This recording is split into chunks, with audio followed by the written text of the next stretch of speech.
Welcome back to the channel, and today we've got a real treat as we are able to dive into a classic Marvel set that had started all for me when I was younger. I'm going to be breaking this reveal series into 4 videos because of the sheer amount of submissions I had placed for the set. There's lots to unpack here as we dive into part 1 of a 4-part mini-series looking into the 1990s Marvel Universe Series 1 trading cards. Now, I've sent a total of 78 cards to be graded, and this video covers 24 of the cards in the series. Each stack in the series have been curated on my behalf, highlighting some amazing cards and characters so that no single video is overloaded with duds or fan favorites. But they'd still be consumable enough with a reasonable runtime. The cards are in order of my personal favorite and sliding down from low to high graded cards, so if you're impatient, I suppose you can fast forward to the end, or you can experience the grading with me. I have no idea what's coming up, and honestly, I've forgotten what cards I had even submitted, but 78 cards, I feel like that's like just about half the set, because I was confident somewhat that the condition of the cards that I did buy were grade worthy. Although I have a feeling that not all of these are going to be PSA 10s. I probably have a hit rate of 40% is my guess. Anyway, so we'll move some of these stacks off to the side. We're going to be starting with the Wolverine stack today because why not? It's just the stack I was given. And the very last stack would be the hologram cards, which obviously we're all hoping that they're all PSA 10s and I get billions of dollars for them. Anyway, I know that's not going to happen. Essentially, the story is I went to a very cool vintage shop, which had everything from like vintage jackets to vintage toys. One of the things that stuck out to me was an entire set of Marvel Universe cards. Now, the entire 1990 set was $150 and included all holograms, which is a fairly average price when it comes to eBay. However, the benefit was at the store, you can look through the cards, which I did, and I thought these were pretty good. Obviously, the cards left in here are the stuff that wasn't in the best condition, and you know, I know wouldn't get a perfect grade. Although none of that's really guaranteed. But you know, $150 was a pretty good price to take a gamble on. This is part of the outcome here. So let's take a look at the very first card. We're not going to bother with hiding the reveals or anything. We're just going to go through them as a stack because we kind of know low to high. So we know the bottom is going to be, hopefully there's PSA 10s starting just about there, but you never know. Really unfortunate PSA 8 of this Wolverine card. Unfortunately, it was one of my favorite cards on a personal level. We're not talking about in terms of how much it could have sold for. Although I'm sure this Wolverine card probably could have sold for a lot if it wasn't PSA 10. But, you know, them's the breaks. PSA 8, Wolverine. Amazing art. Definitely one of my favorites as a kid. Although I think as a kid, I thought he was a bad guy.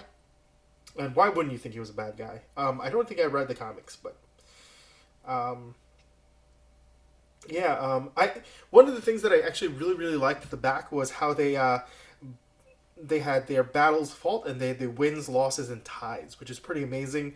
I don't know how they came up with any of those numbers, though, but it's always pretty interesting. It has the first appearance. The Series 1, for me, probably set the standard on the types of information I'd love to see at the back of cards. Obviously, nowadays, there's like less and less information, and a lot of the information that they do put is more modern-day information rather than, like, biographical. Anyway, waxing poetic here. PSA 8, the leader. That's fine as a PSA 8. I'm not sure how much it would have sold for even at a PSA 10. So, no love lost. Just thought this was, could have been in a good condition. We'll put this, we'll keep this Wolverine off to the side, and when we do come across a PSA 10, we'll compare and maybe see where the damage came in.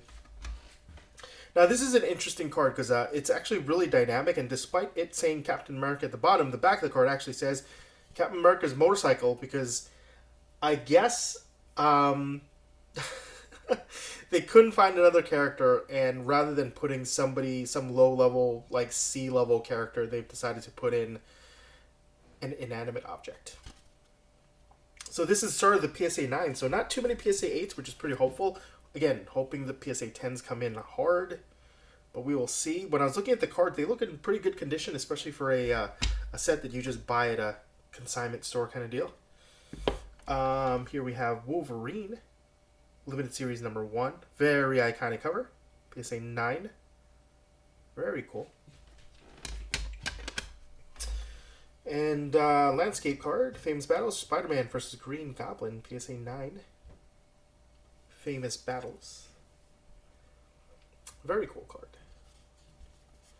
There's the back of that. Some information about that particular comic. Fantastic Four versus Galactus. We are hoping that the Fantastic Four movie is going to be featuring this, and I've gotten a PSA 9. Very cool card. There is Silver Surfer popping up again, and this time he's fighting Mephisto. Very cool. PSA 9. And we're getting to our super villains. Kingpin, PSA 9. Looking just about the same that he did in the past as he does present day. Lockheed. Oh, wow. Yeah, I forgot about this guy. Notable side character, Lockheed.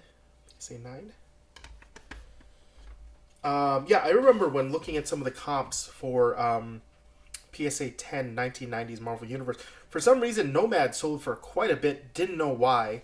I thought I had a pretty good condition card. But it was not PSA 10. I don't know. It was like a couple hundred or something like that. I don't know why. Like I don't know anybody who collects Nomad stuff. I don't remember Nomad aside from, you know, owning the card when I was younger. So, I mean, maybe he's played some kind of significant role recently that I'm not super aware of. But here's Moon Knight, PSA 9. Perennial fan favorite. Very cool looking card. Very dynamic. Very Batman-esque. Galactus, PSA 9. I think one of the PSA 10s went for a couple hundred as well. Which is, again, really amazing for just a base card. You know, like a card that you can get multiple of in any single box. But, of course, what it comes down to is the condition. So, obviously, no duh. Nightcrawler. Superheroes. We got Punisher, but before we get into that, before we continue, all the Marvel stuff that I'm opening right now, obviously, leads into this. The same card that you're seeing on my table today, but it is my very own sealed box. Will I be able to get gradable holograms? Will I get any holograms at all? Who knows? There are bonus holograms, but I want to say that of the videos I've seen people get 1. I've seen people get 3 or 4. So there is no set odds here, and obviously on the box it also does not tell you, hey, you're definitely going to get 3, you're definitely going to get 4. So kind of tough. Also considering that the holograms don't really sell for much unless they're graded well.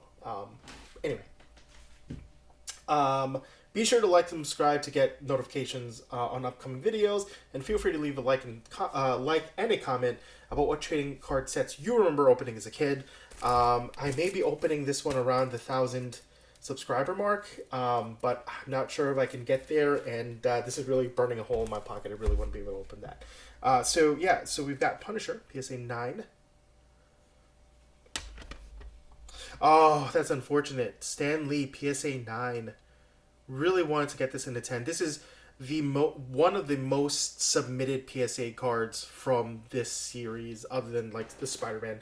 And the Spider-Man is because you can sell that card for around like $700, like between $500 and $700. Probably the same thing with the Wolverine. I've actually forgotten, but yeah, the Stan Lee. I can only imagine if you'd gotten this signed while he was still with us, and then get that signature and the card graded a PSA 10. I mean, what a keepsake. I'd have such a tough time being able to part with it if that's what I had in my collection. It's not what I do, but PSA 9, not the worst. I'll think about adding that to my PC. Really what it might depend on is if I open this box and I'm able to grab a PSA 10 Stan Lee out of it, then, you know, this one's going on the chopping block, obviously. We're continuing our roll with PSA 9s here. Dr. Doom. One of my buddies, this is his favorite villain. Oh, that's heartbreaking. So this was a Wolverine stack. The other Wolverine also coming in at PSA 9. Got it a bit also when I was younger, and again, this was really, you know, a function of me being young. I thought that these were two different versions of Wolverine rather than just two different costumes. You know, as if Wolverine existed twice. Didn't really read the back, obviously. Do they have the same amount of battles? That'd be weird if that was that kind of weird typo. No, same character, two different cards, two different arts. I don't mind it. I really like both art. You know, really strikes a chord with me. Oh, that's tough. Spider-Man PSA 9, Cosmic Spider-Man. I believe this is basically the. If this were a PSA 10, this is the highest selling card by monetary value, obviously. Not by the amount sold. Last I saw was 722 for this card. Maybe it's gone down since I last looked, but yeah, that's that is unfortunate. How does he only have a win percentage of 74 as a Cosmic Spider-Man? Whatever. Oh, okay. PSA 10 start now. We've gotten our Spider-Man Presents Thor, and it's a little like comic strippy kind of introduction. Very cool. On Rainbow Road. Very cool. We got the Dark Phoenix Saga, PSA 10. Not the best art, but it's gotten some core characters out there. Nightcrawler, Wolverine, Cyclops, Colossus, and of course Dark Phoenix herself. Very cool.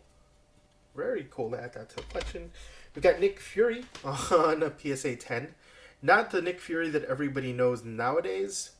So there is potential that this doesn't go as much as for as much as it could have. We've got Ultron, PSA 10. Wins, losses, loses a lot. Colossus, PSA 10.